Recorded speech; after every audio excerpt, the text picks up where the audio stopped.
Time now for US media superstar Megyn Kelly, and breaking tonight, one of the most disastrous weeks of the Sussexes' 5-year marriage has just got a hell of a lot worse as sullen Prince Harry loses a high-profile court case against the UK government. American TV personality. Megyn Kelly has boldly predicted a split for Prince Harry and Meghan Markle. This has sent shockwaves through the media and among royal watchers. Kelly believes their marriage won't last, likening it to other high-profile relationships that have crumbled under pressure. Is she right? Only time will tell. But we can examine the factors that could put a strain on their bond. Kelly's prediction has sparked debate. Some believe she is simply courting controversy. Others think she might have a point. After all, Harry and Meghan have faced intense scrutiny since their relationship began. They have also been open about the challenges of living in the public eye. The couple's decision to step back from royal duties in 2020 was partly driven by a desire for privacy. They have since spoken out about the negative impact of media attention on their mental health. And yet another of his pathetic public legal wrangles, the Duke of Delusion failed in his high-profile bid to bring a challenge against the Home Office over its refusal to allow him to pay for police protection while in the UK. Now, the blow comes less than a week after the Sussexes' overhyped New York car chase was globally exposed as a farce, which experts now believe has fueled increasing American sentiment for the Ginger Wincher to permanently return to Britain. So this is the moment. Kevin Roberts, he's the president of the highly respected Washington think tank, the Heritage Foundation, told the Daily Telegraph that just 2 to 3% of Yanks actually like the Montecito Moaners. 2 or 3% of the population that loves the nonsense that Harry and Meghan spew. You don't have to worry about Americans being on their side. They're on Britain's side. Should he be deported? We don't like him being in America, and we would love for him to come back to you or somewhere. I guess we, as Americans, we see Prince Harry the same way you see President Biden. You can have him back. Megyn Kelly. So look, has this fairy tale car chase finally destroyed their reputation stateside, even amongst their previous craven supporters like CNN and the New York Times? It absolutely has helped. It's helped. Even The View and Whoopi Goldberg, these are far left people, are saying this is absurd. What a ridiculous story. You know, I've been thinking about it, Dan. One thing you don't do is you don't mess with New Yorkers and the city of New York, right? You don't come into New York, make up lies about the photographers who work here and make their livings here. This suggests that the pressure of being constantly in the spotlight is taking its toll. While some couples thrive on public attention, others find it suffocating. For Harry and Meghan, the constant scrutiny seems to be more of a burden than a blessing. Whether they can weather the storm remains to be seen. Living life in the public eye is no easy feat. Every move is watched, analyzed, and often criticized. This is something both Prince Harry and Meghan Markle and Megan Fox and Machine Gun Kelly know all too well. The constant scrutiny can put immense pressure on a relationship, leading to cracks in even the strongest foundations. And try to paint yourself as a victim when you weren't. This is a city that got knocked down on 9/11/2001 and lost 3,000 people and went back to work and told everybody, get out the next day, buy a stock, do something to help the city get back on its feet, that had the New York City Marathon with people holding the flag.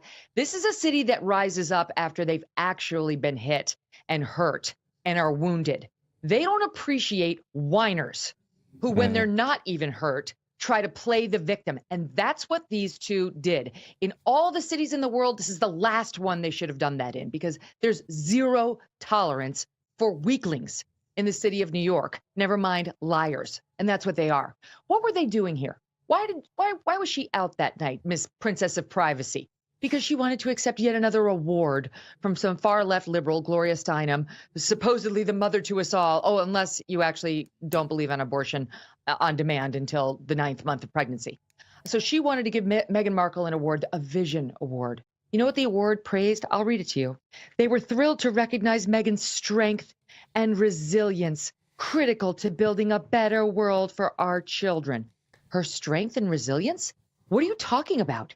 She had her PR people turn a little paparazzi attempt at getting her picture into a near catastrophe, asking everyone to feel sorry for her. She doesn't know the meaning of those words, strength and resilience. I certainly don't want my children looking to her for an example of any of that. So yes, I think she's lost what remaining little left-wing hangers-on. The public demands constant access to celebrity couples. Paparazzi follow them relentlessly. Every public appearance becomes an event, and social media amplifies every rumor and speculation. This level of attention can be overwhelming for anyone, especially those who value their privacy. The pressure is even greater for couples like Harry and Meghan, who are seen as representing institutions. Every disagreement becomes a tabloid headline. Every personal struggle is dissected in the media. This constant scrutiny can make it difficult to address problems privately and find solutions without outside interference. The impact of public scrutiny on relationships is undeniable. While some couples manage to navigate the challenges, others find it too much to bear. The weight of expectations, the lack of privacy, and the constant fear of judgment can create an environment where love struggles to survive. She had. I know, because Megyn, I've been thinking about this a lot over the past week after I heard that ridiculous speech, and I was thinking, what is Meghan Markle's cause? You know, for Princess Diana, it was the plight of eating disorders, specifically bulimia. It was the plight of AIDS victims who in the 80s were misunderstood. And later in her life, it was the plight of the landmine. You know, 3 areas where Princess Diana changed the world.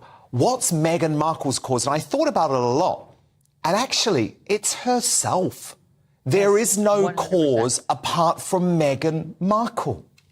That's exactly right. And what they say in the speech was her status as a cultural catalyst based on her core belief that representation matters.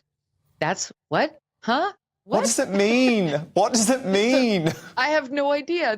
Her belief that she ought to be in more movies and more places, getting hundreds of millions of dollars while they complain about their castle being too small and about Harry's security not being exactly what he wants it to be. All of it is about entitlement. There, I rewrote it for you, Gloria Steinem. That's what she's actually about, entitlement. And him too. His lawsuit that he just lost in the UK is basically him saying, but I'm special and I want the rules to be broken for me. You know, it reminded me of a story I heard about them when they were really little. And they came over here, Dan, with their mother, Princess Diana, Harry and William did. And she brought them, you know, she was always trying to show them what normal people live like. And she brought them into a restaurant and they were looking at the menus and there were specials. Trust is the bedrock of any relationship, but it can be easily eroded by suspicion and doubt. For celebrity couples like Prince Harry and Meghan Markle and Megan Fox and Machine Gun Kelly, infidelity rumors are an unfortunate reality. Whether founded or not, these rumors can sow seeds of distrust and create a toxic atmosphere. The rumor mill is always churning in the world of celebrity. Tabloids thrive on sensational stories, and infidelity allegations are guaranteed to grab headlines. While some rumors are based on flimsy evidence, others emerge from whispers and speculation within their inner circles. On the menu. And one of the kids, I think it was Harry, looked at her and said, "Are these because we're here?" And it was a cute story. She said, no, specials, everybody gets specials. It's not about you. Honestly, she needed to keep saying that to him. He still needs somebody to say that to him. It's not about you. It's not about how special you are. You actually just have to work. You're going to have to pay the money for the same security that Beyonce gets when she comes over here. She's a far bigger star than you are. And it plays into their, we want the photos that the paparazzi took of us. No, you're not entitled. That's not the way it works here. And while he may be English, she's American and she knows very well the property over here belongs to the person who takes the photograph, not to the whiner who just wants to make sure her makeup looked perfect in it. Absolutely. And we always warned them this was the consequence of leaving. Megyn, it's 5 years since this couple got married. The Daily Telegraph revealed at the weekend that Harry is now regularly staying away from the Montecito mansion, which has 16 bathrooms, in some little hotel down the road. Do you think this marriage could be in trouble? Because why would he need to leave a mansion with 16 bathrooms? It doesn't really make sense, does it? First of all, can you blame him? Just some time away from that, yeah. No, I get you. Serious. I mean, on that one, hashtag Team Harry. Go, get out. It's just a matter of time. We all know that. I predict. I mean, I think we're probably under 7 years. Even when untrue, infidelity rumors can damage a relationship. They can lead to jealousy, insecurity, and resentment. The accused partner may feel the need to constantly defend themselves while the other struggles to silence their doubts. This can create a vicious cycle of accusations and denials that further weakens the bond. For couples already facing the pressures of fame, infidelity rumors can be the final straw. They can exploit existing insecurities and magnify any cracks in the foundation of trust.